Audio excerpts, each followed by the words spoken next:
อันเห็นกองฟืนนั่นคือเห็นแต่ข้าอยู่บ้านเกิดเมืองโน่นสุเจ้าอันดำหน้าแล้วล่ะไปตัดฟืนกองเว้นกองเว้นกองเว้นกองเว้นเลยอยู่บ้านตะเก่านะหาตัวเองนี่มีเคยตัดจากเธอดอกขี้ขานฟินก้นขี้ขานตะเก่านะอืมตัดกองเว้นกองเว้นกองเว้นแล้วก็นอ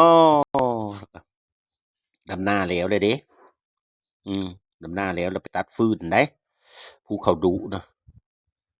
ผู้ลางคนกะไปกับผู้สาวผู้บ่าวไปแล้วก็หลงลิ้นกันก็มีอืม อืมจนถือผ้าม่านก็ยังมีเว้าไปเป็นนั้นนะซุอันนี้นะฮะนะลูกชายเด้ออันนี้ก็ดีเอามาแต่โรงเรียนสร้างครูเก็บมาเทอละนิดเทอละน้อยค่อยสิค่อยมีวัยแล้วค่อยเฒ่าแล้วค่อยย่อมแล้วเดี๋ยวนี้แต่ว่าเกี่ยวข้าวเราไปตัดฟืนแล้วเห็นกองฟืนตามทางนะทางเกณฑ์ทางล้อแตะเก่าเด้อเนาะล้อควายนะล้อเอาควายแก้แล้วก็เกณฑ์เอางูแก้เนาะกองเป็นกองเป็นกองบัดนั้นแล้วก็ฮอดยามเดือน11 12เกี่ยวข้าวเฮาล้านตีเข้าตีเข้าแล้วก็ของตะกี้มีแต่ตีเนาะอืมอันนี้แล้วเลี้ยวเข้าแล้วก็ไปขุดเอาแล้วบัดนี้นะอันนี้นะอันนี้นะดังฟืนแหละอันนี้นะนึ่งข้าวนึ่งน้ำนะ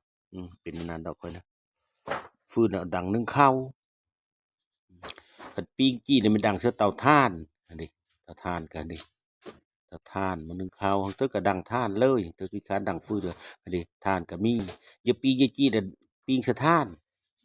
เธอก็ดังฟืนกับมันท่านลายกับปิ้งเสื้อก็ได้คือกันแห้งคักนี่เว้นว่ามันหอมเด้อพวกเจ้าดังฟืนอันกินนี่เฮ็ดก็แซ่บเพื่อจะว่านั้นแล้วก็เว้ามีที่คือได้เตาแก๊สมีคือได้อันนั้นนะแต่ท่านนี่ยังมีคักมีท้อฟืนเรื่องเฮ็ดกินนี่แซ่บกว่าหมู่นะตะโพตะเมนั่นแนวนะ